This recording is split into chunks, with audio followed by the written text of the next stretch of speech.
Netcasts you love. From people you trust.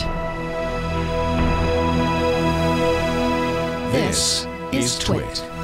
Bandwidth for TWiT specials is provided by CacheFly at CACHEFLY.com.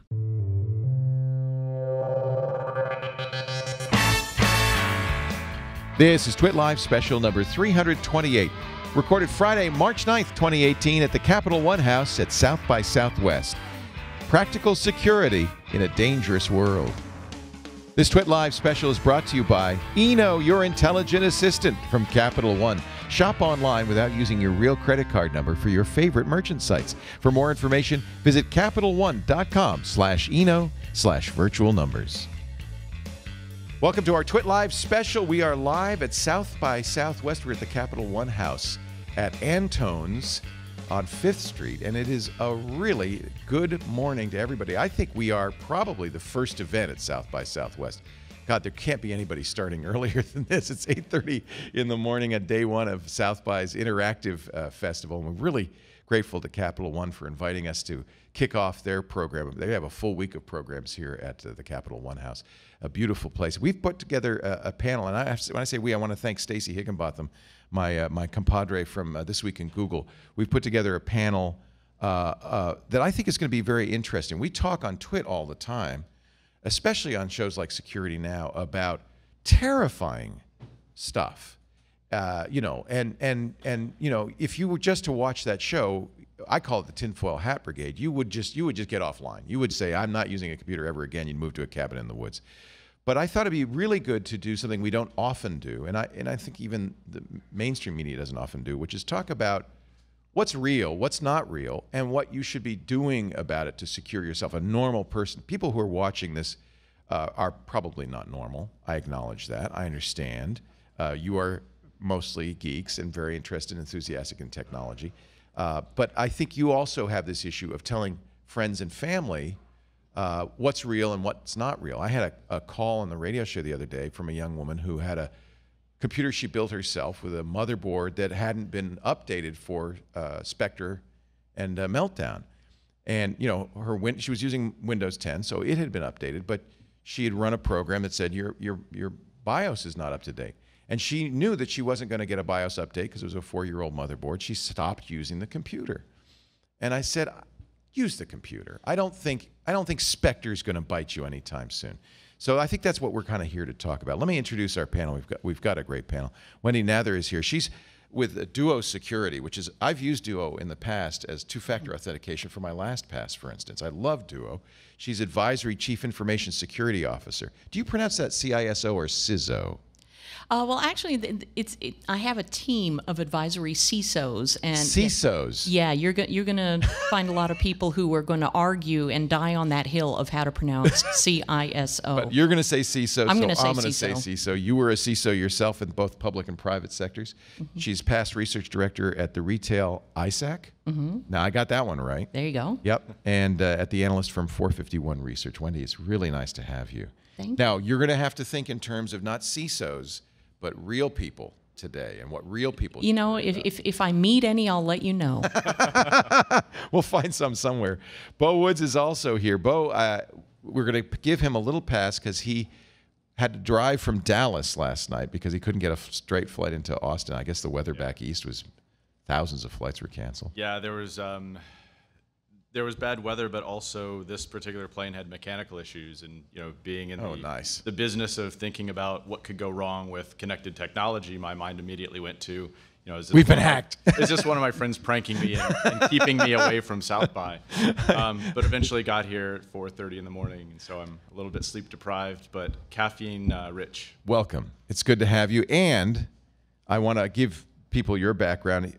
Beau is a Cyber Safety Innovation Fellow for the Scowcroft Center for Strategy and Security, Cyber Safety Innovation Fellow with the Atlantic Council, but a leader with, and I have to ask you about this, the I Am the Cavalry Grassroots Initiative. Yep. What is, and it's founder and CEO of Stratego Security as well. What is I Am the Cavalry? So Eye on the Cavalry grows out of a realization from the security research community, the hacker community, several years ago, that our dependence on connected technology is growing faster than our ability to secure it. And as we look forward to all the promise of this great technology, like connected medical devices, regenerative medicine, automated driving, and other things, the fear or distrust in those technologies might lead us to move back to less secure, less safe technologies. So we want to preserve trust through building trustworthiness into those systems. Yeah, Stacey Higginbotham's kind of on the front line of that because she covers Internet of Things technology, which is right now, correct me if I'm wrong, it seems to be the biggest potential problem in security in the home anyway. Well, in the home, I would say medical devices. Yeah, you don't want your pacemaker.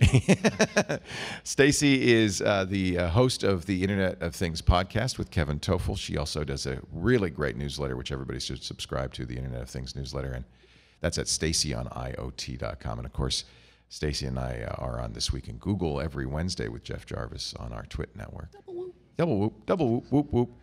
So I understand that there is a lot of bad stuff out there. We hear a lot about, Meltdown Inspector. Minecraft's bad, but that's for another reason entirely. We hear about the Equifax breaches, and I guess Equifax revealed, oh yeah, there's another couple of million names in the. Yeah. And I think consumers, when they hear this, freak out. But I wonder how much they should be worried about. Let's start with these breaches. Target, Minecraft. Minecraft has not been breached.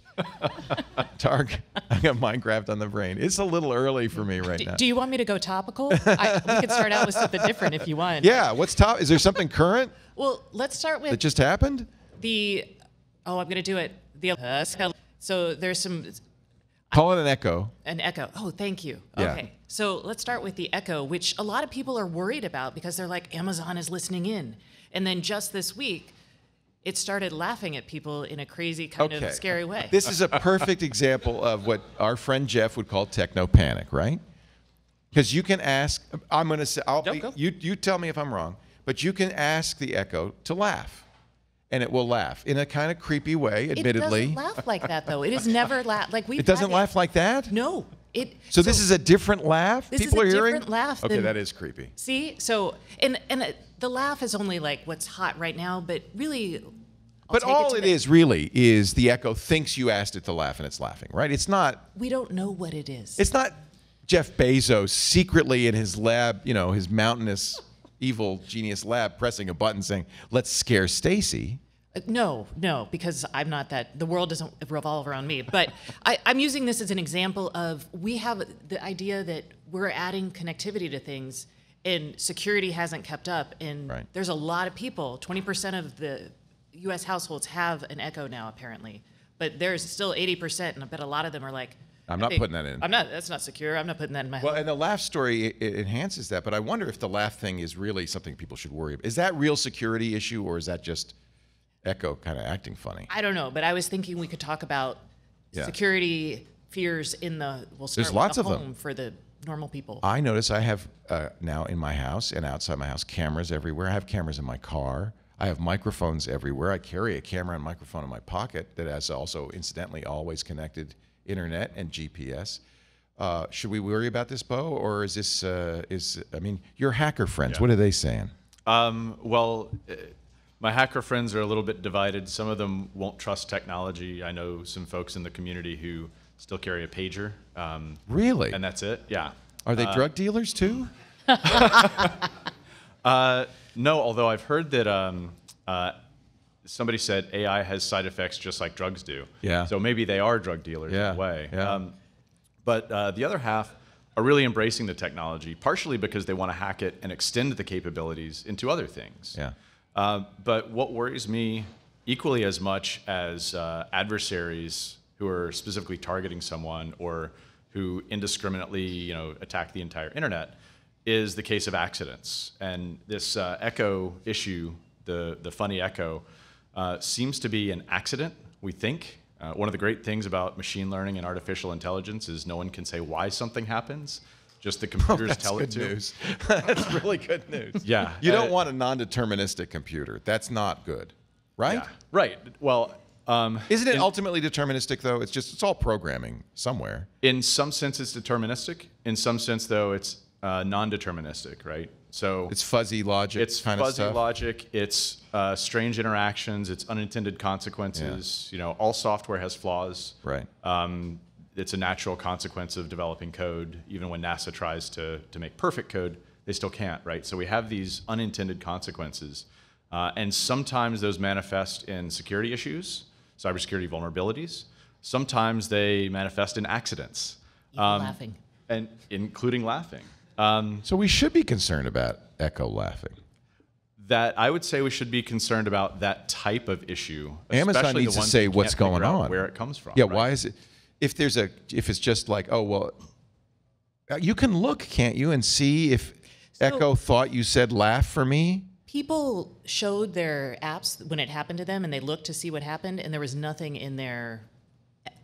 So it's just Echo spontaneous laughter. It is. Do you have an Echo in your house, Wendy? Do you let those things in your house? I do not, although I was just thinking if I had an Echo and I really wanted to mess with my own head, I would make it sound like my teenagers. Because instead of laughing, they would go, really? Really? Seriously? Whatever. Mom. And that would freak me out a lot more than the laughter. I don't know, creepy laughter. And they're saying it's childlike, or it sounds like a woman, and it sounds distant. It's short. Ha ha ha! Or no, that's not right. Well, that's good though.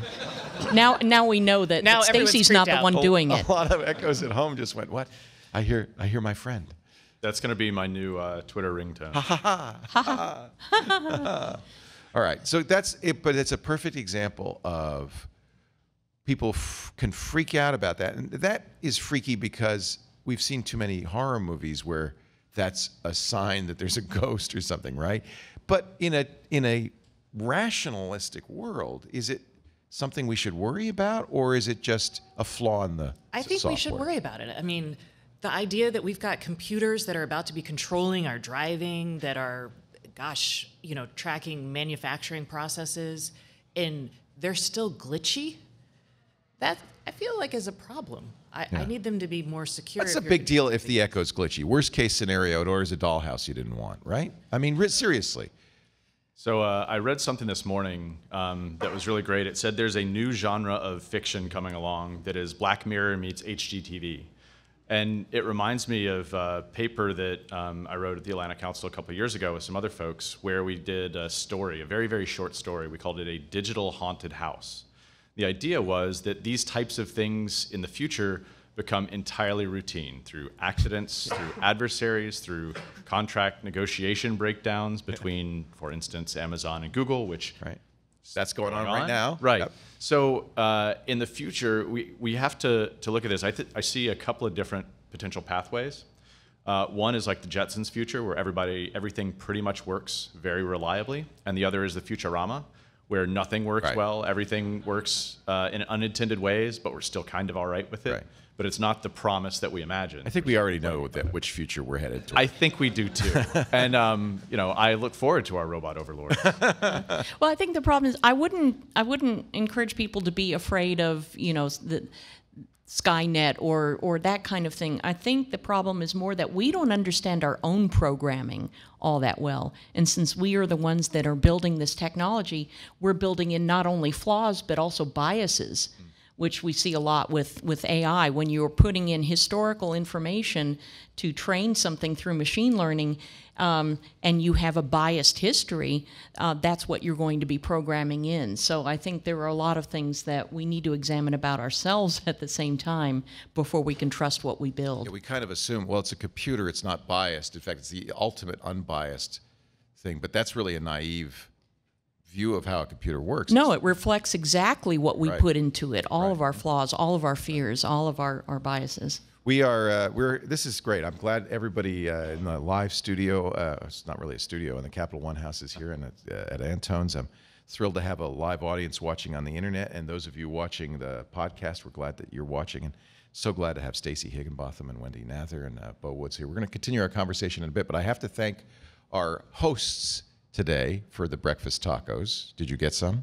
They were delicious. Okay. Yeah. Were they appropriately sourced? They were appropriately sourced. Okay. That was part of there was a rider in my contract. It was her rider. Yeah, they have to be from the Taco Deli.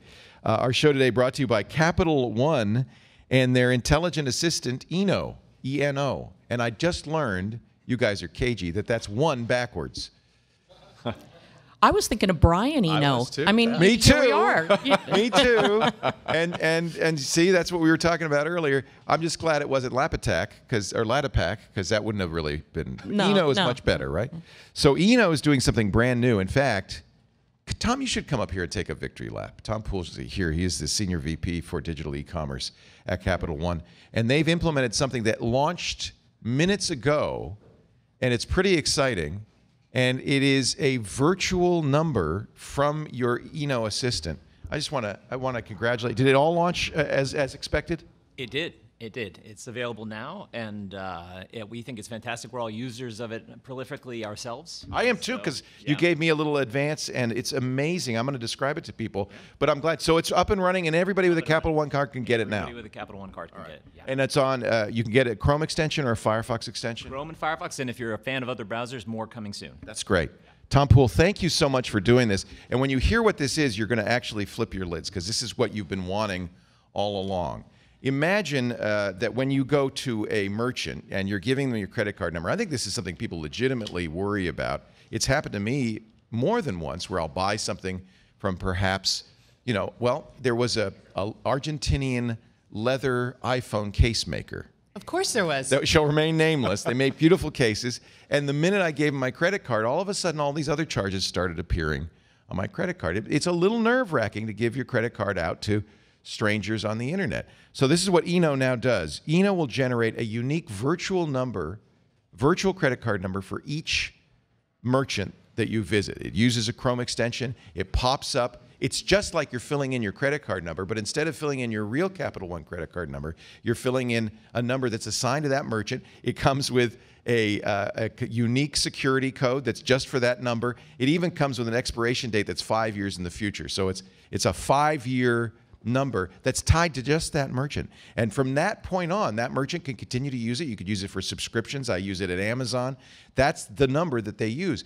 It's charging my Capital One card, but if I lose that card, as you know, Stacey, I've showed my credit card number on camera more than once, and it is a really nasty moment because I know as soon as the show's over, I have to now not only cancel that number, but figure out what that number is attached to. And almost always, it's 20 or 30 different subscriptions and things. Not anymore. With the virtual number from Capital One, that number is still good. I'll get a new credit card number, and it'll be reattached to the virtual number. I don't have to worry. I don't have to remember where it's attached. That's fantastic. A unique virtual number for everywhere you shop online. And you control those numbers. You can turn them on. You can turn them off if you want. So we talked to Tom earlier. Actually, we had a great conversation. He explained how Eno works to protect your credit card information. In steps virtual numbers from Eno. Up pops a window that says, would you like to create a virtual number for checkout? It's only for that specific website. For everywhere you shop online, and you can simile of a credit card with the number on there, but we also fill in the new credit card number, the new 3-digit security code, and the new expiration date, which is conveniently 5 years from today. And we fill that into the site automatically for you. Virtual numbers map back to your physical card. Online merchants never see their actual number. And as always, if your card is lost or stolen, those numbers continue to work.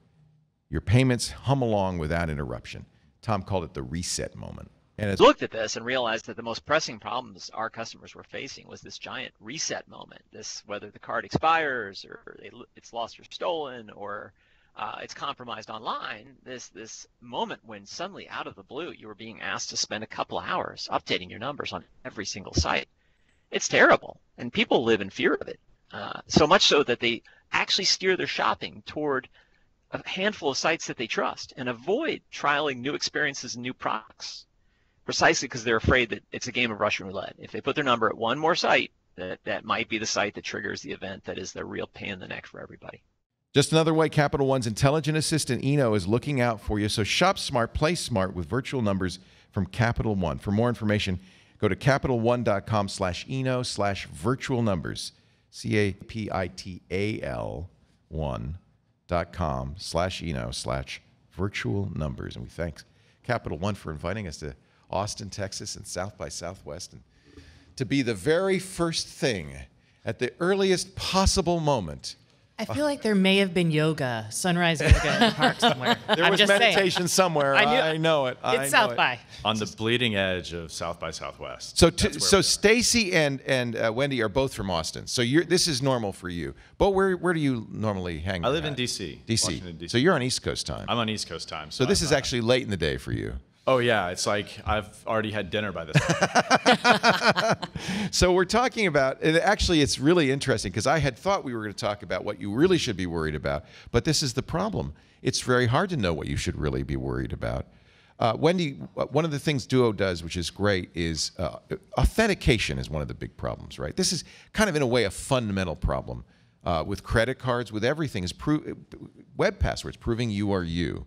And Duo, that's one of the things Duo does, right? Yes, that's right. Yeah. I've used the Duo system, and it's fantastic because it's not texting you a number. But it's clear passwords are broken. Everybody has said this. This is one of the big issues with breaches, people remembering passwords, people use the same password over and over again. Is that something consumers should worry about?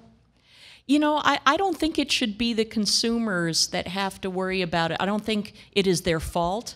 You know, when we first came up with passwords, we thought we would use the freely available human memory as a cache for this authentication factor, and it was widely available at the time, and it didn't cost anything. So we thought this was a good idea. Turns out, not so much. It's a scarce resource. It is a very scarce resource, and it tends to degrade over time. Yes. And at this point, I think we made a very bad mistake as technologists by telling people never write down your password. Right.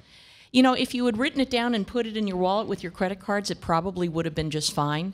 But we scared people so much by saying, never write down your password, and it always has to be different.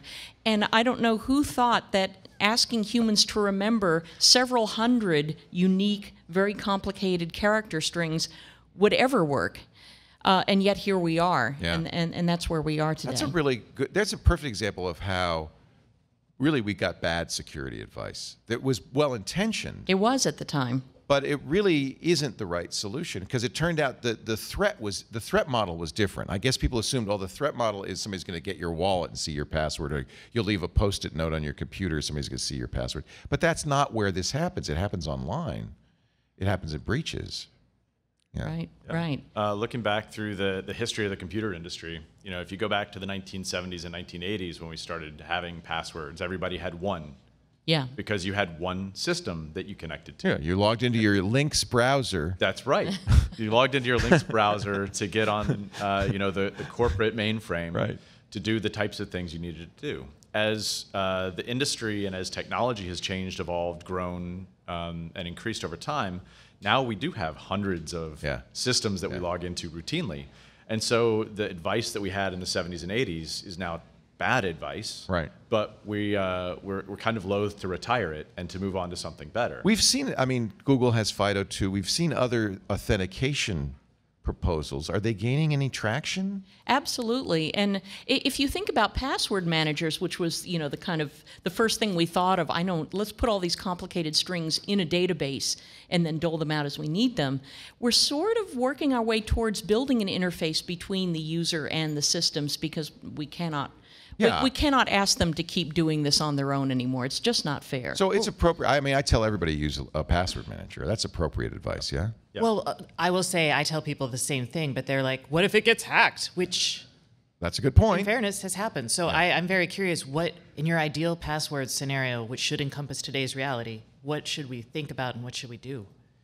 That's a good question. I think that users are pushing back, and rightfully so, on the things that have gotten out of hand, and we are trying to build alternatives to this, especially to the password part.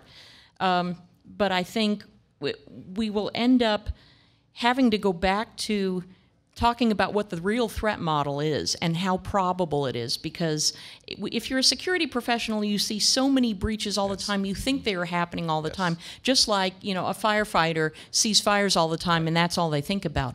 But for a regular person who is not seeing this, cluster of problems, they go through most of their lives without having to worry about this, and I think we should be realistic with them about how often it does happen. Couldn't agree more, yeah. And I think, so I used to work in a hospital, and one of the big issues that we had is if you put long, complicated passwords on things like medical devices, then the physicians can't get into them when they need to save a life, right?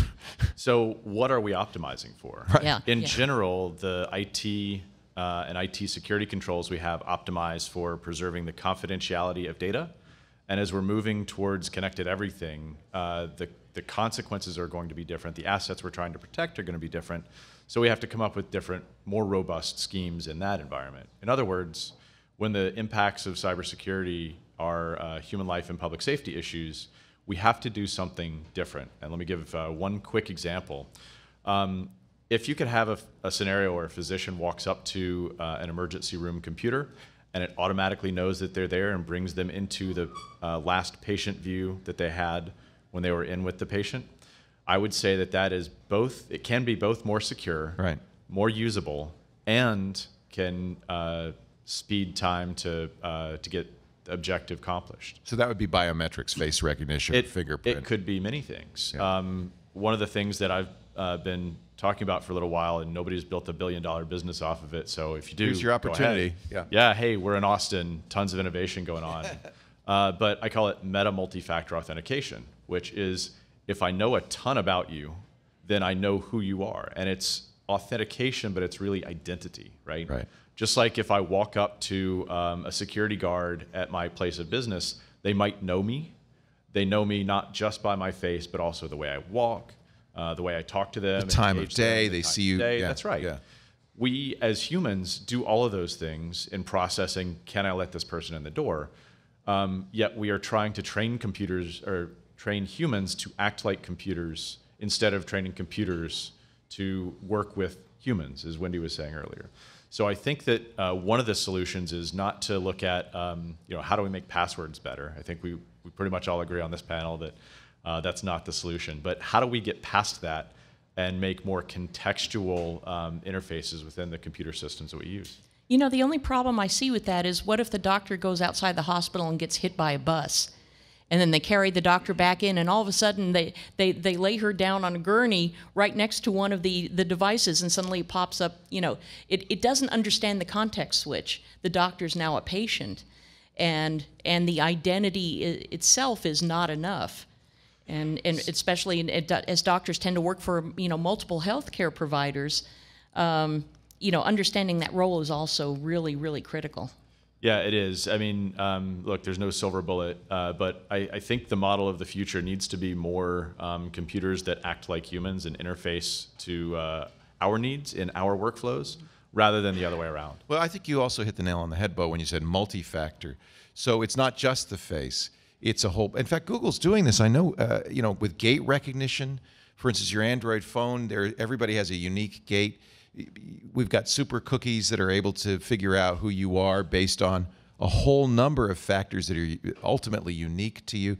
There seems like this is a solvable problem, but it's going to take not just face, not just gait, not just time of day, but a bunch of stuff that will be pretty reliable, pretty robust. Is anybody working on that? Lots of people are. I think so, in different ways, yeah. But because authentication is a fundamental issue. It's not just logging into a website. It's everything you do, proving you are who you say you are, in every respect. Well, and it's going to get even more complicated because we're not just people, but think about machines like cars, that sort of thing. So if you've got a fleet of trucks platooning off of each other, like self-driving trucks, can another truck join that platoon? Are they authenticated to be part of that? So I'm just throwing more stuff in. It's going to be more complicated, not just people. But this is important, and this is kind of where we went wrong in the first place. We didn't really blue sky what the scenarios were sufficiently to understand what the issues we were solving in security were. So we did the wrong thing. We did passwords, and we told people not to write them down. And so it's important, I think, at this point to think ahead. What are the scenarios? Can we do that effectively, reliably? Can we really look ahead and say, well, here's what hackers in the next 20 years are going to be looking for? Well, we're working on that. So one thing, for example, that Duo's doing now is authenticating the user and the device that they're using together. So if I stole your password, I would also have to steal your phone for the second factor and your device that you were using. Right. Because if I stole any combination of something else, even if it was approved by your employer, it still wouldn't work for me. So tying those factors more tightly together is something that we're doing today. Yeah, that's why I use Duo with my LastPass, because it's a second factor that's really reliable to unlock my LastPass. But it's hard enough to get my mom to use LastPass, let alone a second factor authenticator. Actually, I told my mom, who's 85, just write it down. I did actually say, I went to the store. They sell books that say password on the front. Yep. But unless somebody breaks into her house, that's actually a fairly It is. It's very fair. And I'm really tired of security professionals who go, "Oh my God, that's so horrible." No, you're not doing the threat modeling properly, and actually you are defending very well against that hacker from Romania or whatever by just keeping it physically in your house. Right. And she doesn't have to learn how to use LastPass. She doesn't have to get a second factor authenticator. I mean, it seems like a good solution for some people, not for everybody. Not for people who put it on their laptop and then they take pictures of their desk. Those people, they should think about that. So and voice is another thing. In fact, that's one thing. I don't think Amazon's doing it yet, but Google does that right now. And this worries me a little bit, that it will recognize my wife's voice when she asks for the calendar versus when I ask for it. But I don't know how reliable or neither Google nor Amazon can recognize my voice. I'm constantly like, "Who am I?" And they're like, "I don't know, but you're on Stacey's account." Really? Yeah. Congratulations, they say. You got in. Yeah. I think that's one of the next kind of frontiers we have to first recognize and then tackle, which is that some of these things we treat as authentication issues are actually identity issues. Yeah. Okay, what's the difference? So identity is, who are you? Authentication is a challenge to verify that you have access to this account, or have access to the account, right? You know the things about the account to give you permission. But if that's a big difference. It is a big difference. If we separate those two ideas, if we look at identity, then we can say, okay, you are Stacey, and I know that you are Stacey. Therefore, you have access to Stacey's things. I could also then say, you're Beau, and you don't have access. Or Stacey can say, I want to give Beau access to get into my house because he's staying with me as a house guest this week. So we can do those types of things, but if you have identity linked rather than authentication, then it becomes revocable, it becomes auditable. It gives us these techniques and these capabilities that we really need or want or will need in the future if we don't need them now, to be able to have a greater amount of trust in the technology that we're using. I think we should just, resurrect Babylon 5 and use the questions that they asked on the show, which is, who are you? Why are you here? Are you a doctor or are you a patient? Who do you serve and who do you trust? Because a lot of this is also about trust. We trust, after authenticating, we trust, you to do a particular thing for the purpose of this device that you are using right now for this application, but not for a different one. And so all of those have to come in together. And I think it's important, while we're talking about this, is all of these systems can and will be subverted. So nothing. Well, that's encouraging. Well, I feel better now. Well, no, but you're right. They will be. You're right. Is understanding, again, the threat model. So, like when you were talking about device authentication, I thought back to Mr. Robot and him stealing Gideon's little phone and to hack in. And I was like, oh, but you have to understand. It give you good ideas. It did. I was like, ooh. Yeah. Mm-hmm. You have to understand what you're protecting against and how far you need to go for a certain situation. So that's one thing that's become clear in this conversation. It's not, you need to understand what the threats are and plan appropriately, which is easier than planning to protect yourself against every possible scenario. Right. Yeah. If you look at systems broadly, all systems fail, all systems break down at some point. Physical systems are no different than digital systems, right? So you can have a bridge that collapses and crumbles over time, right? At the same time, we treat our computer systems in some ways as if they will never fail, or we hope they will never fail, and try to make them never fail, rather than designing them to be resilient against failure, to anticipate and avoid some of the threats, to be able to contain and isolate some of the issues, so when some part of the system fails, it doesn't cascade. So if I hack your radio, for instance, I can't get into your brakes and shut them off. To be able to update, that's another principle that's really good if you're designing with failure in mind. Right. Taking help from others, like coordinated vulnerability disclosure programs, for instance. If a security researcher or a doctor finds a flaw in a system, can they tell the manufacturer and get it fixed without getting arrested? Without getting arrested. Yeah. And that's, by the way, that's a big problem these days. It can People be, like Ed Felton at Princeton are they're really saying, I'm not sure I want to do the kinds of research I have been doing because it's increasingly looks illegal because companies don't want to be reverse engineered. That has to be okay. Yeah, and there's a growing tension as well between when you buy something, do you own it or are you merely licensing it? Now we're talking about John Deere, the right to repair. John Deere, some of the right to repair stuff, but also some of the security research stuff. So people like Jay Radcliffe, who research medical devices, he might buy an insulin pump. Can he look for security flaws in the insulin pump that he bought? Right. The legal structure is he doesn't own it. He's not allowed to reverse engineer it. It depends. Yeah. So that's it one would of the be in fuzzy things. Your point is it would be in the interest of the insulin pump manufacturer but they don't want to acknowledge that there are flaws. They want to act as if there are never flaws. Is it? It's changing a lot. So actually, Jay did a coordinated vulnerability disclosure with Johnson & Johnson a few months back, in which Jay found a bunch of flaws in an insulin pump. He reported them to Johnson & Johnson. They got together and worked it out. And eventually, Johnson & Johnson acknowledged them, thanked him for it. They put out compatible press releases. And Jay said, you know what? This device is safe enough. I would have my kids use it if they needed to have an insulin. This is a really great model for the future. And it requires end users, all of us, to understand that flaws are inevitable. It is not a sign of a bad product. In fact, it's a good thing when a product acknowledges these and fixes them. And frankly, the press, the mainstream press, but also the tech press, need to also cover this in a responsible way, as opposed to the sensational headline, "Your pacemaker is hackable." Well, a pacemaker is different because if it's not updatable, that's actually implanted in a human body performing a big function. That's not something that could, if you break it during your security update, that's a problem. That would be a problem, wouldn't it? Right. Yeah. So that's a little, like, there are some devices where I'm like, but external to the human body, sure. Well, and what Beau just described really is a roadmap for IoT devices particularly, because we're putting all of these internet-connected devices throughout you mentioned cars, you mentioned medical devices, but Amazon Echoes and cameras. These are throughout our lives. They all provide potentially a gateway for an intruder into your internet systems. And I never buy a connected device that isn't over-the-air updatable, that the companies have some sort of security reporting program. Yeah.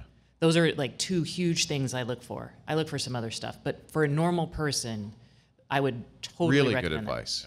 Yeah. Has to be firmware updatable. And the company has to have over-the-air updatable. Over the air. So, like, because you don't want to plug in every device. You hand me a USB stick and tell me to plug that into my car. I'm like, no, that's not happening. Over-the-air updatable. And do companies frequently state their policy in regards to this? I mean, that would be. As a journalist, I ask. Yeah. So, and then I usually try to put it in my tell people. I'm like, hey, and that's another thing. I would say the media needs to. Both companies should start paying attention to their security efforts, educating people about their security efforts so it becomes something you look for.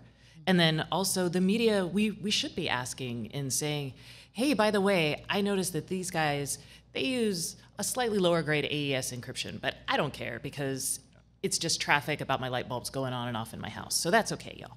Yeah, there's a big push for, in the US as well as in Europe, for labeling for security of IoT devices. And there was a project that the National Telecommunications and Information Agency Administration did last year that I helped with, along with Microsoft was there, Rapid7 was there, a lot of other companies were there. And we built out some frameworks for disclosing to your customers your policy on supporting security updates throughout the device's lifecycle. What we came to is, essentially tell your customers, is it updatable? Roughly how? Over the air versus you have to use a USB stick. And then for how long, which is critically important. That lifetime and life cycle, because That's at big, some point yeah. you're going to stop getting updates for it. Yeah. You have to know when, so that you can either discard the device or pick up the maintenance aspects of it yourself in some form or fashion. We've seen this a lot, especially with low-cost IoT devices. None of those things, but particularly this end-of-life thing is a huge issue because they just don't get supported. Nobody's. I demand, y'all, an expiration date on my devices. That's no one's really doing good. this. And I ask all the time, and they're like, maybe we'll support it for 5 years. But when I'm buying a thermostat, and let's say they plan to support it for 3 years, I'm not going to put that thermostat in my house because Its useful life is much more than 3 years, but not if you don't do updates. Right. If you're tweeting right now, that would be a great quote to tweet out for this. Yeah, that is great. And actually, so in France, they just published a strategy for Internet of Things security. And I haven't seen a good English translation yet, but roughly one of the lines is, when a device is no longer supported, you have to open source the software. Oh, I love that. That's fascinating. And I think that exposes a fundamental conflict that we have between things that were built to last, which was everything, just about in existence up until this point, as opposed to replace and update early and often. And you see this conflict with things like, 10 or 20-year MRI machines that can only take so many functional updates. They're still never running mind Windows security XP, ones. and that's it. It's not going to change. Because XP was a perfectly good operating system. right. It was built to last. It is performing its function. But it is a conflict between the assumption we have made with a lot of other electronic things where you're going to be updating all the time at the speed of light. So we really have to reconcile those two manufacturing things that are now coming together. Yeah, I'd say we've got a lot of problems that we have good solutions for, we're just not applying in security. And then we've got problems that we don't yet have good solutions for, where there's still a lot of pain to try and do things like updates on Internet of Things devices. And right now there's a mismatch, as Wendy alluded to. You might have something that's meant to live in the field 10, 20, 30, 40 years. Well, an operating system is generally meant to live, in Windows, maybe 10 years, Android 2. So in a lot of cases, by the time you get done with the development cycle of the device, the operating system is already deprecated. That's a real fundamental challenge that we have to come to grips with, and that's one area where I think we do need a lot more research, and we need to work a lot harder to reduce the pain of those updates so that we can get into tighter, faster update cycles. There's a big collision coming because smartphones, we're seeing people are buying refurbished, they're keeping them longer. This notion that you would only have it for 2 years is clearly not being reflected in the current marketplace, and yet these operating systems are not getting updated. And the vast majority of Android phones, for instance, will never be patched. They'll never have security patches on them. Yeah, I'd say there's at least a couple of different types or archetypes of buyers. And you described one really well, which is the types of people who just want the normal person. The normal person, right? But you also have a high security conscious person. Yeah, and I never keep a phone them, more than 6 months. I'm not worried. Right. Yeah, that's security's why. Yeah, for security reasons. That's it. Yeah. What are companies' attitudes towards this, though? Because this is challenging for them. I mean, this in every respect, this is something they seem like they don't want to do. Well, there's two types of companies too, right? There's the manufacturers, and then there's the buyers. So a lot of commercial IoT devices are actually being bought by companies rather than by individuals. I mean, if you look around the facility that we're in, you'll probably find 10 to 20 connected devices. I see a camera over there. I see televisions around. You only see one, really? Well, but the point is, there's companies on the buying and on the receiving and the right. They have more clout than individuals. Right. And so there can be mechanisms that each side kind of agrees to. In some cases, companies manufacture and buy things. Right. Manufacturers have a supply chain just like retail outlets have a supply chain. So, how do you propagate some of these better practices throughout the entire supply chain? And that's some of the research that is being worked on right now. And there's some legislation pending. There's some technical things that we're trying to do. to help that happen. But the EU seems a little bit ahead of us in some of this stuff. You mentioned France. Yeah. Can we rely on the EU to kind of push everybody forward, or is it not going to affect us in the U.S.? What are you laughing at, Stacey? America first comes to mind. Yeah. We won't be led by Europeans. Different countries have It's a global market now, though. Yeah, It is. It is. We're going to have a bit tariff soon. Just you wait. So it's a global market. It's a global supply chain. We have global adversaries. All of these things are becoming more globalized. And as different countries and regions of the world have different paces of change and different paces of regulation, in some spaces, it looks like China might actually get out ahead of the United States or Europe. In other places, Europe is leading, particularly around privacy and the General Data Protection Requirement, GDPR, that came out last year and is going into but it goes into effect in May, right? Yeah. And then some of the things that are happening in U.S. legislation around particularly, and regulation, not just legislation, around the cyber safety system. So different countries and different regions of the world are accelerating at different rates. That's hard often for businesses to keep track of. So really, if we kind of come together and have a more harmonized approach, but still a fast approach, then I think we can get there sooner. I think in a way that's kind of what I was thinking of as the point of this panel, was to assess what the real threats are and to act appropriately, both as individuals and as a community. Because if we can do that, I think a lot of this can be fixed. But the problem is there's so much fear and scare and sensationalism going on. A lot of people just kind of throw up their hands. People like me just say, I don't care, I'm just going to install everything everywhere and worry about it later. I think that's probably the most. There's two ways of doing this. Like Wendy, who will have none of this, no voice assistants in my house, and me, I have voice assistants stacked. You have a voice assistant with a camera, I think, by your bed. Really? No, Lisa doesn't let that happen. There's an old Jeff Foxworthy joke. If you have a TV on top of a non-working TV, you might be a redneck. and what is it if you have an Amazon Echo on top of a Google Home on top of it? You might be a twit. I'm a twit. I do have an internet connected mug though. Do you have the Ember mug? Yeah, actually, my husband ordered it, and yeah, it's very weird to have him say, "Hang on, I got to update my mug." Yeah. At some point, it's going to be too much. Stop the insanity. Yeah, and the other problem is that making something easy to update can also make it vulnerable. That's true. Because one person's update is another person's hack. That's true. We're still not out of the woods yet, but I think especially manufacturers who are just venturing into this, or with shoes. I saw a Kickstarter for internet connected shoes where you can Pizza Hut. No, it's another one where you can download your own patterns to display on the shoes.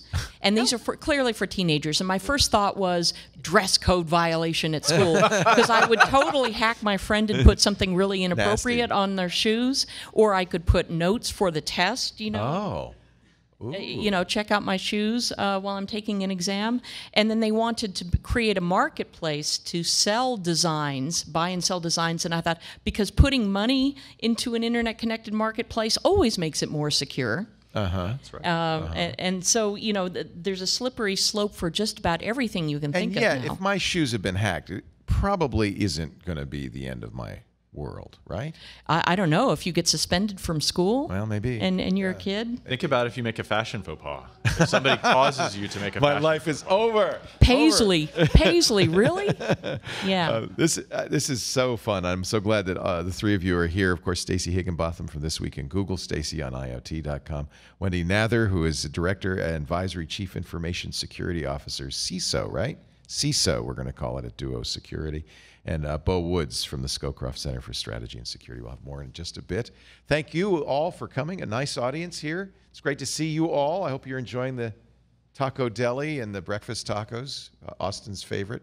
I saw some queso over there. But I knew that if I started, it would be all awesome. I'm going to wait till after the panel. There is no after. An hour and a half of queso, you just have a lump of cheese. Oh, yeah, it's not edible. That's right. Dang it. That was just in queso emergency. There we got it. We got the groans. Yes. And I want to really thank the folks at Capital One for inviting us down to Austin for this event at the Capital One House at South by Southwest. We're at Antone's. If you're watching live, you want to come over. I think there's a few minutes left. Please hurry on over. Capital One is our sponsor for the show as well. They have announced something I think is really fantastic. Credit cards are, if you're talking security, something that absolutely concerns people, especially if you're using a credit card online. But I have to say now with my Capital One card, using my credit card online, I actually look forward to it because I've got the new virtual numbers Chrome extension. There's one for Firefox. Other browsers are coming soon. That does something so great. I'll give you the scenario. You're ready to buy that small batch organic fair trade coffee beans. I don't know why I'm thinking about coffee. Queso. Yes, from the Austin Queso Roaster, or whatever they call it. The queso melter. Queso melter, the cheese smelter. And you're getting cold feet. You're at the checkout page. You're looking at it, but you don't know. I don't know. Is this the best? Is this the best Austin can offer? Maybe you're afraid your credit card number might fall into the hands of some phony queso maker. That wouldn't be good, or hackers. That would be even worse. Well, with from Capital One, you get virtual numbers to serve up to your online retailers so that your actual credit card number is not exposed. And unlike queso, these virtual numbers are good for 5 years. 5 years. So you can continue to use them. Even if you lose your credit card, you get a new credit card and a new credit card number, but those numbers are still good. But at any time, if you say, this queso ain't the best queso, you can have the number canceled. Tom Poole, who is the Senior Vice President for Digital E-Commerce at Capital One, we talked to him earlier, and we asked him, how can you get and use Listen. That works basically for every Capital One card. It's as simple as downloading and installing the browser extension. Right now it's for Chrome. Firefox is coming quickly, and then Safari. Our plan is to cover every single browser. We make it available to all Capital One credit card holders, soon debit. If you have an existing Capital One credit card, just download and install the browser extension. It's in the Chrome Web Store, the Firefox extension. What do they call it? A store? What does Firefox call it? I don't even know. You know where to go. And soon your a browser near you. So go ahead, buy that queso, dip away, feel no fear, enjoy the queso buzz. Capital One's intelligent is it's not just for queso. I just want to be clear. Don't think you can only buy queso with this. Has your over quesoed back. For more information, visit CapitalOne.com. I think we've stretched this a little too far. CapitalOne.com/Eno. Yeah, it's getting cheesy. Okay, Wendy gets the pun award of the week. CapitalOne.com/Eno/virtual numbers to find out more. CapitalOne.com/Eno/virtual numbers. We're actually glad to be here for the debut of Eno's virtual numbers. It just launched minutes ago, and now you can get them. I've been using them for a while, and it's really awesome. Wendy and Beau and Stacey, it's really nice to have you here today. We're talking, I've already learned quite a bit about real and imagined threats. We were at our meetup yesterday. I was talking to John, and he had his keys, and I said, boy, those look like mine, because he's got a lot of stuff, and he's got 2 fobs for keyless entry to his car. He said, yeah, I don't know why this is so big, and it's because it's got a transmitter in it. But right, so you can walk up to the car and just get in, which is a huge, turns out, security risk. I had to explain to him how that thieves can easily, go to eBay, buy a $30 transmitter and get into his car.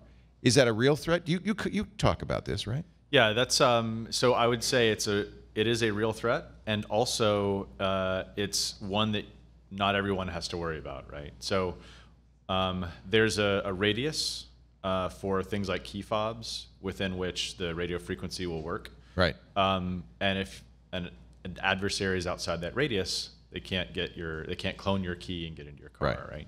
So there's a physical proximity. But it's farther than you might think. It's farther than you might think. On the flip side, your car is also connected to the internet, so somebody on the other side of the planet can get into your car directly, right? Well, what would they do? Now, I know the thief who's there will take my cassettes. Yes. You got rid of the 8-track player last week. Yeah, I'm very, that's good. But those Boston cassettes, they're valuable. So that's one thing. But what can a thief across the world do? So some of the security researchers in our field have demonstrated that remotely over the air, they can actually get into a car infotainment system.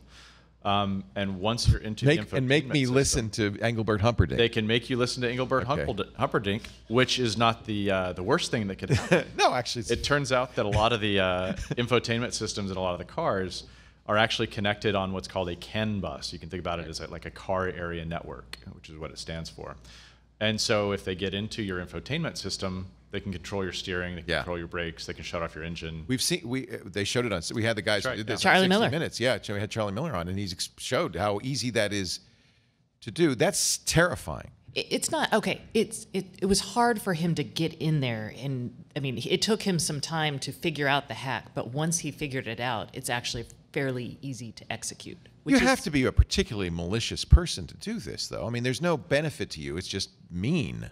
Well, you know, Dan Geer says on the internet, every sociopath is your next door neighbor. Oh, God. The internet's essentially a frictionless environment. Not helping, right? Beau. Not helping. You and Dan. No, it's true, though. And even if it's 1/10 of 1% of the world, they have ability.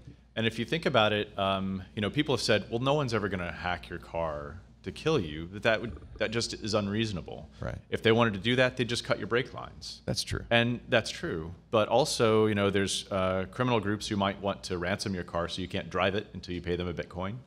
There's ideological adversaries that we know want to do us harm. Right. But if they had the knowledge that this is possible and the capabilities to do that, they would absolutely take advantage of it. So it's not enough to say, well, no one would. We want to say no one could. Yeah. When Kevin Roose wrote that great piece in Fusion, in which he invited 2 hackers to hack him, and they did, he had asked a number of security experts, and one of them said something I thought was really good. He said, well, you walk down the street every day, but if a group of ninjas decided to attack you, there really wouldn't be much you could do. You know, you could learn some sword techniques, I guess, but the point is people are generally able to walk down the street safely. So that's really my question: is how much should we worry about? These are all theoretical attacks, and we certainly have seen adversaries do all sorts of bad things. But to any given individual, how risky is the world out there? Or maybe how do you assess the risk? Your risk, your personal risk. Yeah. We often hear that, particularly in safety spaces, healthcare, automotive, that no one's ever hacked a car to kill someone, or no one's ever hacked a medical device to kill someone. Yeah. But in reality, we lack the evidence capture mechanism we don't know. to be able to say, right? Yeah. So we can theorize, and there have been theories about people who have been killed in various scenarios in cars and medical devices. But what worries me more than someone who's targeting you is the indiscriminate act. So last May and last June, 2 really destructive pieces of malicious software spread around the internet like fire, right? That's WannaCry and NotPetya. And WannaCry in particular, we've just learned in the past couple of months, took offline something like 30% of UK healthcare providers for somewhere between a day and a couple of weeks. And if you think about what that does to the ability to provide care, I have no doubt in my mind that people died accidentally as a cause or as a result of that, right? So I think we're at a tipping point right now where we have no high-profile smoking gun cases to date, but in the future we will have some. Right. When we do, what is that going to do to public confidence in these systems? Will that make us retreat to things that are less safe, that have less promise and less capability? Will that delay autonomous vehicles, which have the potential to save something like 30,000 lives a year? Will that delay them for another decade? What's the cost of the inability to trust the Internet of Things? Yeah, and I think that to put this in a more optimistic light, it's really good that we have a lot of smart people who are thinking about this and working on, demonstrating these problems so that they get fixed before they become so commonplace that it affects regular people. Karen Elazari describes hackers as the Internet's immune system. finding invaders and dealing with them. Yeah. And she has a great TED talk on that. Yeah. So, because we do have so many researchers who are thinking about this first, I think we're in better shape than if we got to the point where we had smoking guns everywhere and people finally said, okay, maybe we should do something about it.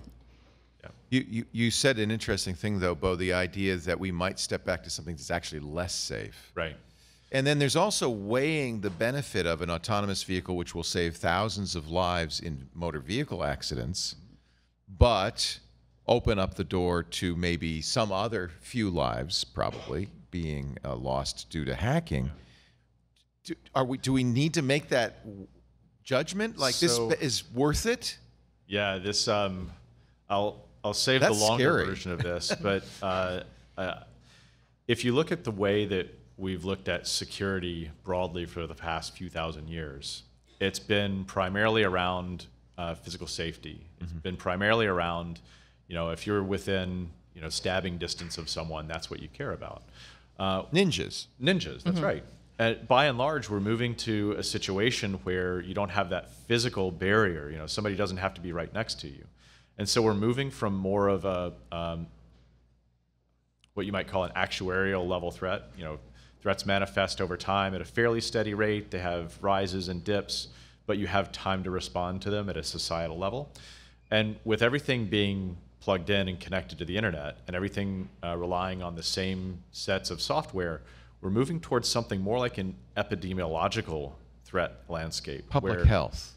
Something like public health, where you have zero or virtually zero incidents, and then you have a patient zero, and the entire rest of the vulnerable and exposed population is impacted at the speed of the network. Right? And that's an epidemiological phenomenon. So I think the trade-offs are worth making in a lot of cases. In some cases, they may not be. But one of the things that we need to do, kind of to Wendy's point, is where we know how to improve security, we need to do it there. And where we have problems today and we can't do it really well, we need to get better so that it would actually take ninjas, not your next door neighbor's kid. Right. I have to give credit to Amy Webb, who came up with this idea. She's the author of The Signals Are Talking. She's a regular on one of our shows. She said we need a CDC for internet security or for security. We need, the CDC does such a good job protecting us from health threats. We need an agency like that to protect us from security threats. Do you agree? You think that's a good idea? Well, I think to some extent we already have this with CERT and with the intelligence sharing and analysis centers that have sprung up in a lot of areas, both regionally and on an industry basis. So I think we're really getting there. I think the problem is that when you start centralizing this too much, it slows down the reaction time. So, for example, I took part in the Department of Homeland Security's Cyberstorm 5 exercise, in which we brought together a bunch of different industry verticals and government and so on to do a tabletop exercise. And interestingly enough, the scenario that we practiced turned out to be very, very similar to the WannaCry.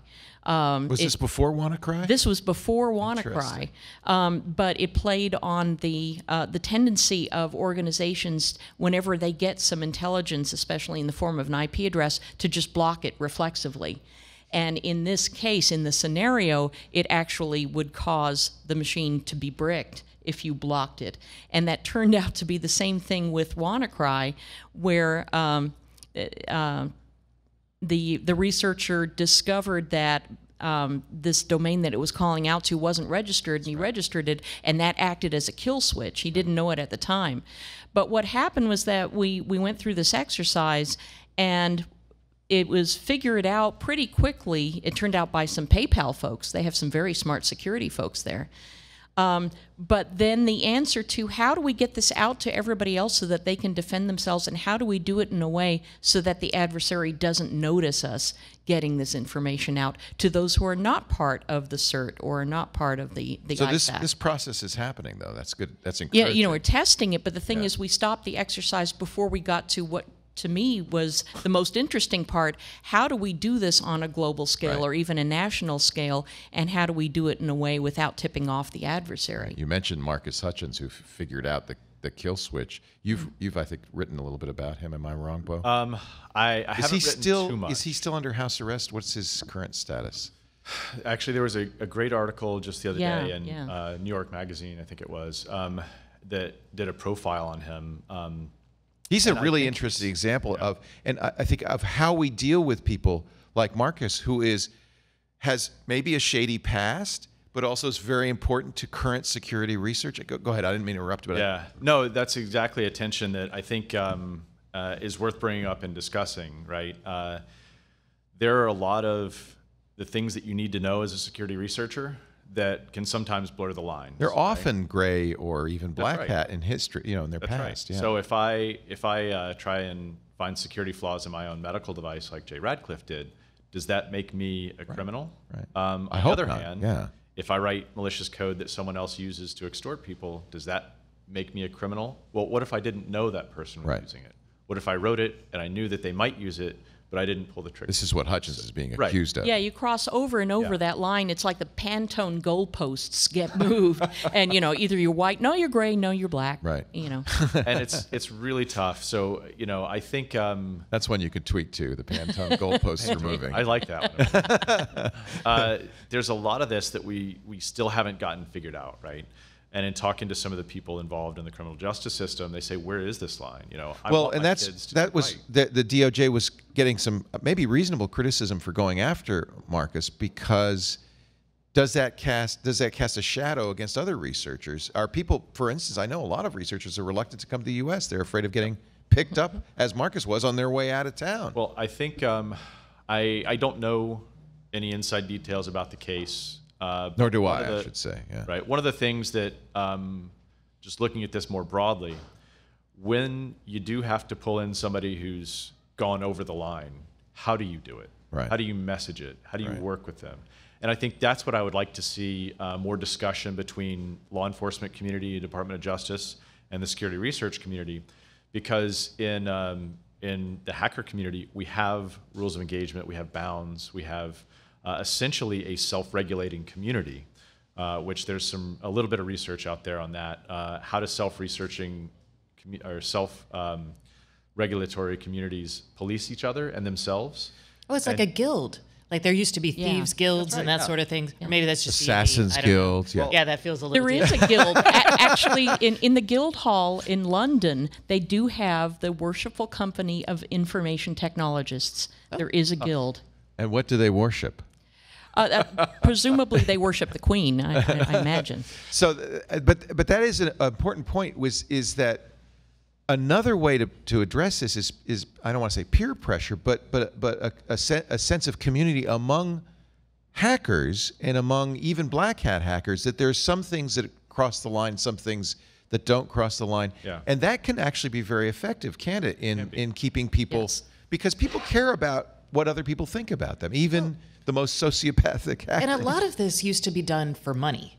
So it's one thing to steal money from an unknown faceless entity. It is another thing to cause the death of a person. So I can see people who are like, money, but don't cross that line. So, and also the skills the mindset to be a hacker. I mean, I'm listening to Wendy talk about how she would subvert everything, and I'm like, oh dear God, nothing is safe. But I also want to start shoes are not safe. Wendy, how do I hack it? And just give her random stuff, and she's like, oh, here's how I'd go around that. Yeah. But that's a lot. That's really threatening to governments and people. So. And yet, I am very sympathetic to people who have that. That's fun. Yeah. Right? I can understand that. And more importantly, we need people who are with that mindset, because that's how you figure out if something is safe or not. That's how you figure out how to make stuff safe.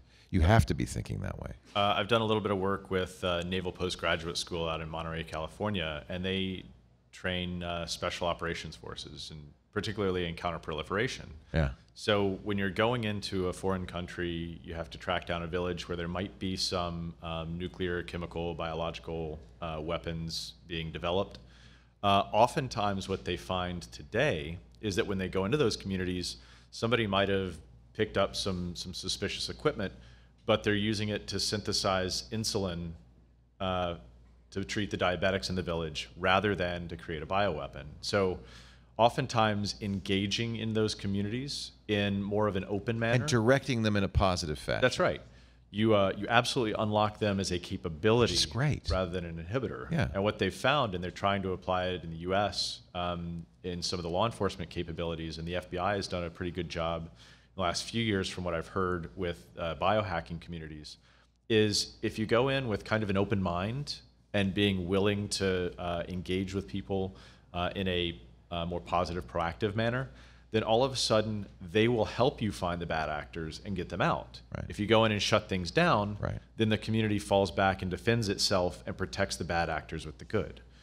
And sometimes it's an economic issue. I often, maybe I'm simplistic, but I often get the sense that, you know, we see so much hacking coming out of Central Europe and the fallen Soviet states because you have sophisticated, highly trained people who can't make a living. And we often see that many of these ransomware payoffs are in the thousands of dollars. These people aren't becoming millionaires on this. They're barely making it, but that's sufficient for them because there's no other opportunity. Is that simplistic, or is that an accurate? That's absolutely accurate. I mean, I work with some folks in the Ukraine. In Ukraine. And I always say the Ukraine too. I know. Yeah, it's well, it's there's old a whole habit. show on propaganda that we shouldn't get into right now, but. I work with some folks in Ukraine, and they're really highly skilled. They've got a couple of degrees. Same is true with Romania, and yet they can't find work locally. Right. So luckily, kind of the gig economy has come along. Right. And in Romania, they've gone from a safe haven for criminals to something like 5% of their economy is based on IT services to Europe and the United States. So they've flipped that switch. They've employed those highly trained, highly capable individuals. Right.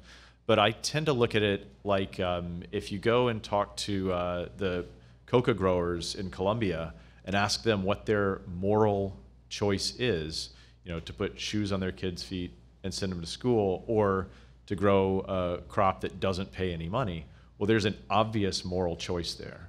Right.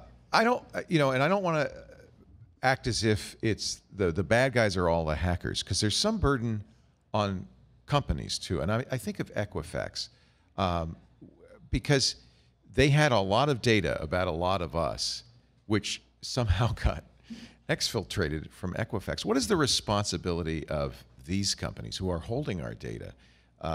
You know, admittedly, they're being hacked. There's bad guys that are hacking them, but maybe they aren't doing the best job of protecting us either.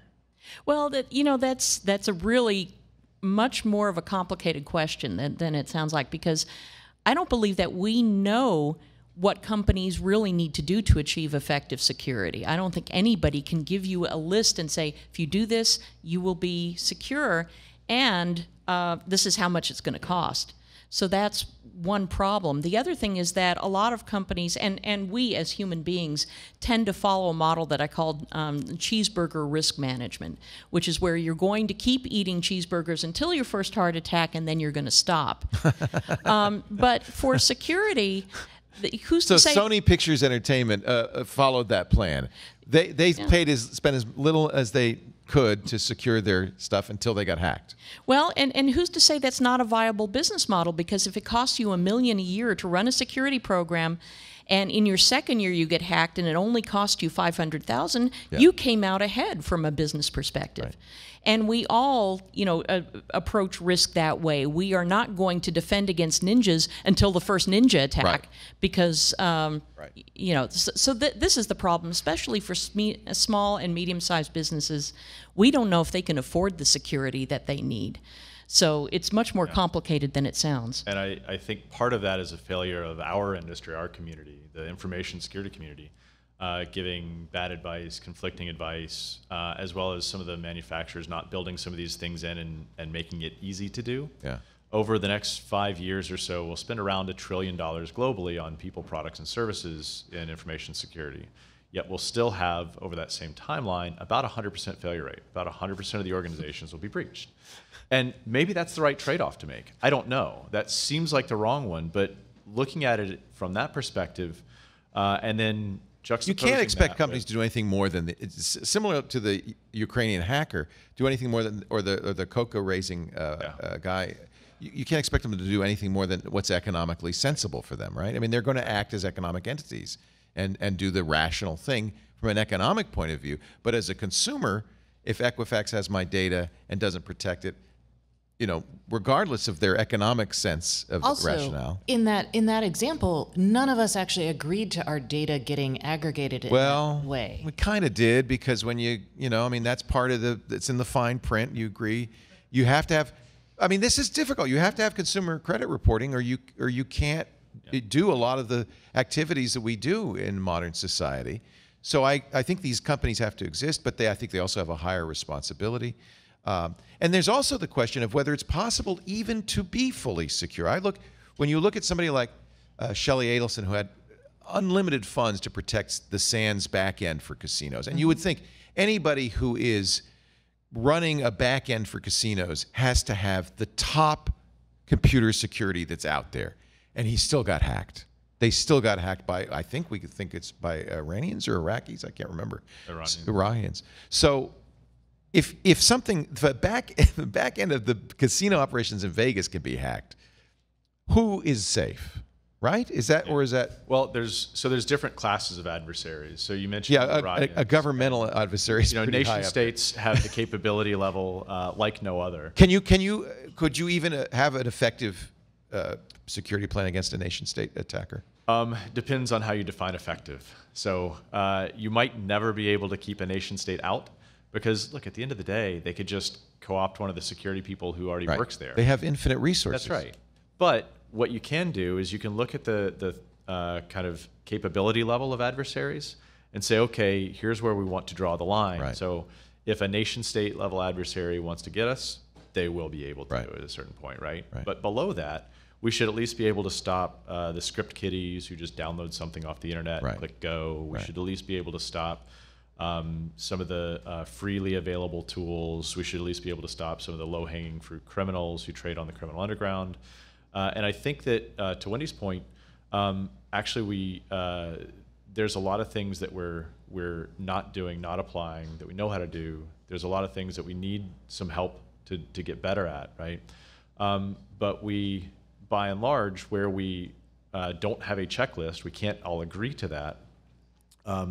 We at least know the ways in which we can fail, and we can avoid the ways that we fail, and we can replicate the ways that we haven't found that fail yet. Right. What I think we lack, by and large, is awareness of those, and that's a resource pipeline problem. We also lack incentives to do so, political and institutional will. We lack widespread distribution of some of the capabilities, which again goes back to the pipeline problem. So there are some things that we could do at the national level, at the industry level, and at other levels to actually spur action towards a more secure posture, which doesn't have to cost billions or trillions of dollars. It can be, some of the just simple things that keep those low-hanging fruit adversaries out. And if you get hacked by a nation state, I would say every device, every institution should have some sort of account, like auditability. I don't know, you have to know that you've been hacked. So even if you know like in my house, I know that someone, if they wanted to, could break in through breaking a window or jamming my door open. But I have a next layer of defense that at least says, hey, by the way, someone's in your house. Right. In the physical world, we call that like tamper evidence. So if you get a box from Amazon and the tape's been ripped off, somebody got into it, right? If you have your door that's been kicked in and it's splintered, somebody got in. In a lot of these places, we lack the evidence capture, the tamper evidence facility, and also there's not a lot of people looking at that. And when they do, they're lost in a mountain of data. So that's one of the problems I think we need to get a better grip on to be able to address and design an operation. Isn't that, as a CISO, Chief Information Security Officer, isn't that what you do? Are there best practices? I hate calling them best practices, because a best practice would be to, cover a computer in cement and sink it to the bottom of a pool. That would be the, absolute best. So you're always doing trade-offs based on the business needs of your company. And, in the case of public safety and health and so on, sometimes safety trumps security. And it should be that way. We want it to be that way. So there's always that negotiation depending on where you are working, what business it is, what your priorities are. how much budget you have. I mean, when I started at one job, I was the only security person there, and I had a budget literally of 0 when I walked in. And good luck. And Best wishes. Exactly. When I walked in and they said, what do you want? What is your budget request? And I put down $2,000 because I wanted to get like a logging server and a couple of books. And the person I was working for, and this was in the public sector, scribbled it out and said, "Where do you think you are? The private sector?" Oh, Lord. So we still haven't figured out what is really necessary and made sure that businesses get what they need, both in terms of expertise and influence, in money, and capabilities to be able to achieve that level, even if we're pretty sure we know it when we see it. The closest that we have is compliance, so that's what we're doing.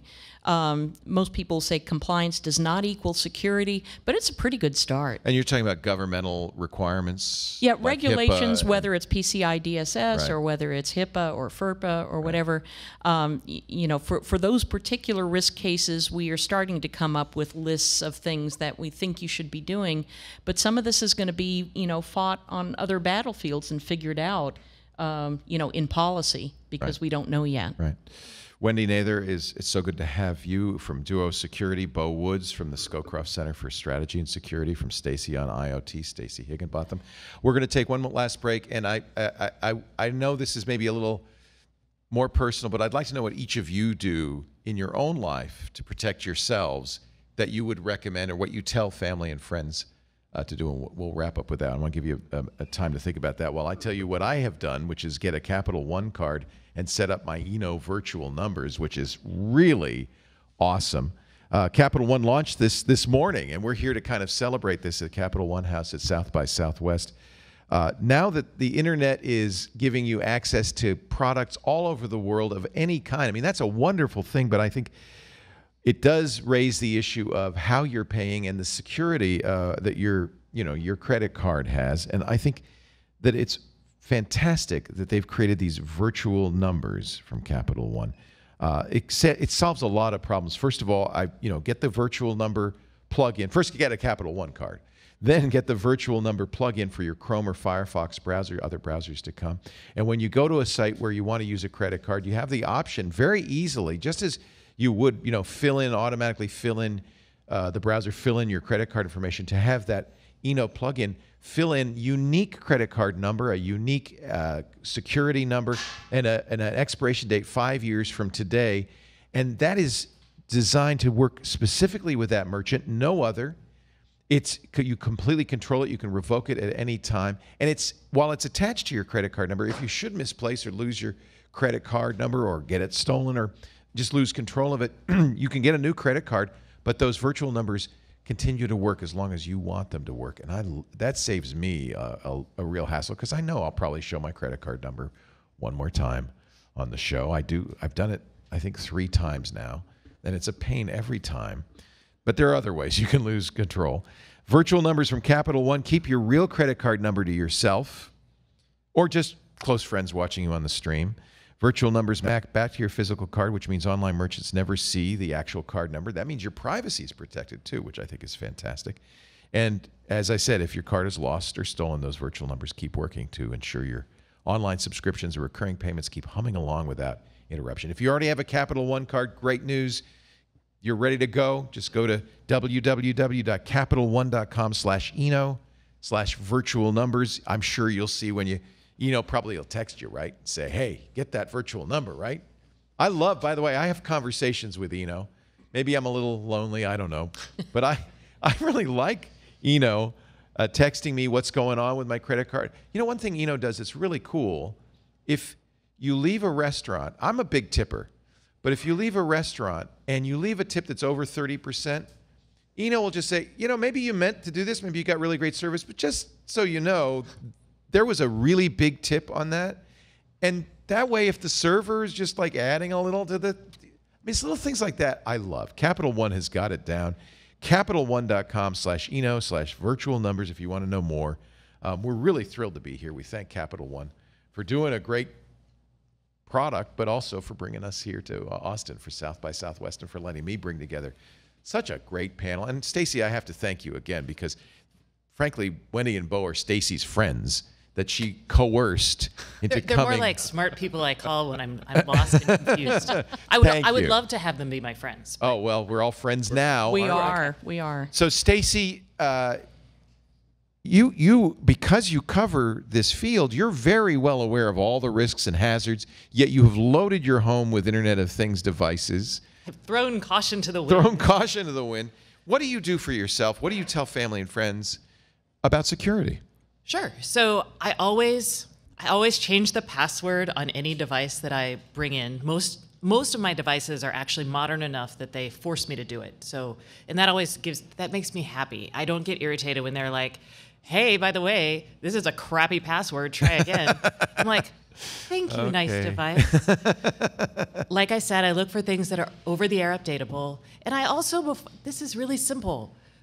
When I want to buy a device, I Google it first, and I check to see, has it been hacked? And more importantly, how has the company handled it? So have they ignored it? Sometimes if I'm feeling extra fancy, I'll be like, hey, do they have a bug bounty? Do they even have an email people can look at? That's hard to do if you buy this stuff on impulse. So, maybe don't make your connected devices an impulse buy. And from there, I basically have a password manager. I follow those kind of things, and I know that I could get hacked. Right. So I don't have cameras in my home because that does kind of freak me out a little bit.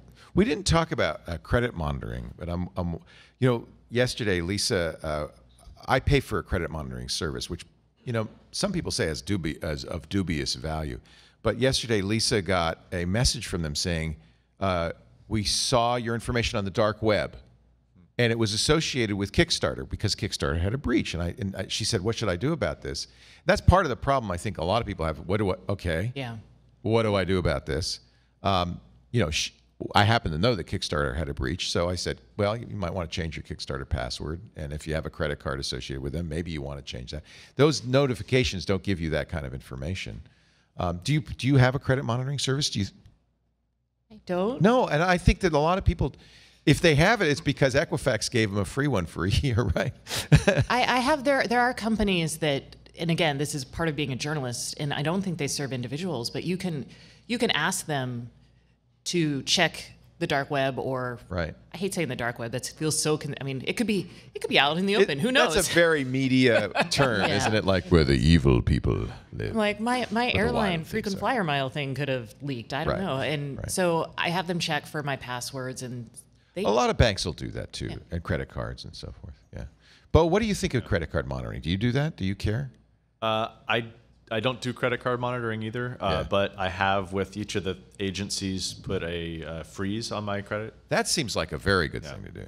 And it's not free, unfortunately. I think it's free in some states. It's free in some states. In California, it's $30, and then to take it off, it's $30, which is infuriating. Oof. Yes, that is infuriating. Maybe a tip is if you call them up and report that you think your card number then they have to give stolen, it to you. They have to. Yeah. Right, which is a part of a law in the U.S. Right. So that's a simple hack. They don't verify it? I think just reporting that is they sufficient. have to then. Nice. Right? So that may be a way around the. It's a useful hack. Or you could flash your credit card number again on the show. No, a credit freeze is actually a really good tool. And it may cost money, it may not, but that's a very good tool. What else do you do? In addition to that, password managers are great. That's one of the first things I do when somebody asks me is go get a password manager, a good one, particularly one where it keeps the information on your own computer, maybe backs it up to the cloud. But encrypted if it does. Encrypted, right? Absolutely. Have a strong password for that. And then you don't necessarily even need to change that one very often, and it just takes care of the passwords in the back end. Is number one. Number two, update everything. Phones as soon as there's an update for it. Get the update. Laptops, etc. I also recommend a service that Troy Hunt has. It's a free service. Have I Been Pwned? And that acts like the dark. That's your dark web search right there. Yeah. And it's free. You just go give them your email address or contact info, and they'll tell you when. HaveIBeenPwned.com. PWN. PWNED. Yeah. I think. Yeah. Has a hacker taken over Have I Been Pwned spelled correctly? Because then That would be Domain pretty swap. savvy. Yeah. So just tell me your credit card number, and I'll tell you if you've been hacked. Yeah. Brilliant. Hold on. Nobody, take this off the air. And then I think one thing that you mentioned, Stacey, is ask questions when you're going to buy things. So ask, is this updatable? Right. What is the security of this?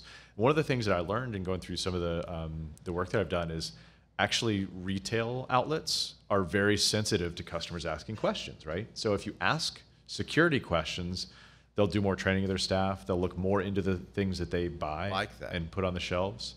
And even like car manufacturers, right? Or physicians, or whatever your point of contact is. What's your security? What's your security look? What security is? I'm concerned. Yeah. We actually bought a car and we did ask, like, is this over the air updatable? I bet you're the first person that ever asked that too. Come on, someone else has asked. No, I bet you're the only one. Okay. I bet you this. What did the salesperson do? Did he? I don't know. Yeah. He said, well, I'll look into that. Yeah, I'll find out for you. Let me ask my manager. And then one last thing that Stacey also mentioned is impulse buys on connected technology. And there was a Ian anyone would ever do that. Ian Fairchild, he was with the Atlantic Council at the time, wrote a strategy for DoD IoT security. And the number one thing that he had in that was the idea of connection by exception. It doesn't have to be connected, don't. And when it does need to be connected, only for that time window. It may be a bit extreme for a lot of people, but it gets to the idea of impulse buying something that's connected, like an internet-connected stove, for instance. You might not need that, right? You do. You really do. No, you do. She talked me into an oven that's internet. I have an internet-connected oven, and I love that thing. Yeah. Mm-hmm. Yeah. Well, how about you, Wendy? What do you do? Well, to be real honest, I had a friend who worked for a credit monitoring company, and he just signed me up for lifetime credit monitoring for free. So that's the thing you should do. Make friends with a security person. That's your best security knowing a hacker plan. is a very good plan. Yeah, and keeping on their good side. But you have to think about how to secure not only the things that you buy, but also how to teach your kids about security when they're growing up, how to help your parents as they age, and negotiate everything in between. So, for example, one of my kids, when he was like 3 or 4, was playing on the computer, and we found him in the middle of downloading and installing a browser plugin. Bonzi buddy. And he couldn't even read yet, but he wow. They got him young. So here's how it happened. He discovered that when something pops up a window, there are 2 choices, and usually one of them is outlined, meaning it's the default choice. Yeah. So he discovered that if he clicked on that one, it would make the window go away, and he could get back to what he was doing. Smart kid. So he got all the way through downloading and starting to install a plugin until he got to the EULA, the End User License Agreement, and there was no highlighted default choice between agree and disagree. And so he got stuck and didn't know what to do, and that's where we found him. Wow. So the flip side of that is my daughter, when anything pops up on her computer, she comes running down the stairs. You get with the laptop. Mom, what do I do? Good for her. But that's important. It is good, but it's also kind of like there's a lot of pop-ups happening on websites. There is a lot, and one of the problems that we have in technology is that we have not planned very well for the people's life cycle of owning and being secure and securing their data from when they're minors, and parents have to manage their security for them to when they turn 18 and we hand over control of their digital affairs to the kids. When somebody becomes disabled, even temporarily, and can't handle their affairs, the closest that we have today is a password manager where you can share your passwords with your loved one, but it means that they have to log in as you. And that conflicts directly with those businesses' desire to figure out whether it's really you logging in. So you run up against their fraud analytics. And so it isn't real, true delegation. That's a really interesting It's a big problem. Yeah, I've set that up with my wife, emergency access. Yeah. If I pass away, she can access my LastPass. But you raise a really interesting point. She will then be logging into those places as me. If you log into Capital One, are they going to say, "Wait, we happen to know that you're not Leo"? Yeah. And and we're kicking you out. So that's a good That's point. another thing that we have to figure out how to do delegation we properly. don't have any history in this, so we don't know what to do. We have something similar, which is power of attorney. Yeah. Right. Which is a different concept, but right. But and we it's need not, a digital and power it's not of digital. attorney. Yeah. We need a digital power of attorney. Yeah. Wendy, thank you so much for being here. Early morning in Austin, but I appreciate your coming from Duo Security. Is there anything you want to tell people about or plug as long as we've got you? Well, our CEO, Doug Song, has described cybersecurity as the biggest geopolitical issue of our times. And so, we're trying to address it as a company. I think all of us realize this and are trying to address it in our own ways, but I think it's very important that we keep these discussions going. I agree. Thank you, Wendy. Beau Woods, so nice to have you, a Cyber Safety Innovation Fellow for the Scowcroft Center for Strategy and Security. Can people go to I Am the Cavalry and get help? Yeah, I Am the Cavalry. We're a fairly open initiative. Anybody can kind of come online and start hanging out, talking with us. Nice. The idea is that it's not just one person or a handful of people. Everyone needs to be in charge of their own kind of cyber safety. So true. So true. And so we invite everybody to kind of connect and learn more, as well as get involved and push the digital design towards a safer posture. And you do a podcast of your own, am I right? I have in the past done several podcasts. You don't have one now? Not anymore. You could have plugged it. I could have plugged it if I did. You want to start one? Maybe. Let's start one. There you go. Yeah. There you go. That's how easy it is. Episode 0 right here. Yeah, Watch it. right.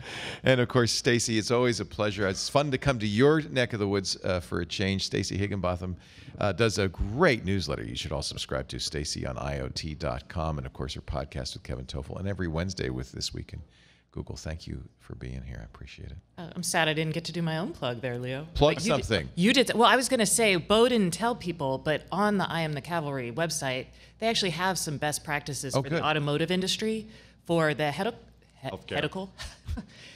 healthcare industry. So, and those are actually really common sense, easy to think about. So go check those out. I actually apply some of them in my smart home life. So. That makes sense, yeah. Yeah. It's all kind of the same, yeah. IamtheCavalry.org. Yep. Okay. And I want to thank everybody who came to our event. The tacos are done, so I think we can just close this thing off. We really appreciate having you in our audience. And of course, a very hearty thanks to our friends at Capital One for bringing us to Austin, for putting together the Capital One House at South by Southwest. There's a long schedule, a big list of all the things that are going to be happening here. It's going to be a real party for the next week at South by. I hope you get a chance, if you're in the area, to come down and see what's going on. I'm Leo Laporte. Thanks for watching, and maybe we'll do this again next year. What do you think? Yeah. On it. All right, we'll see you then. Bye-bye.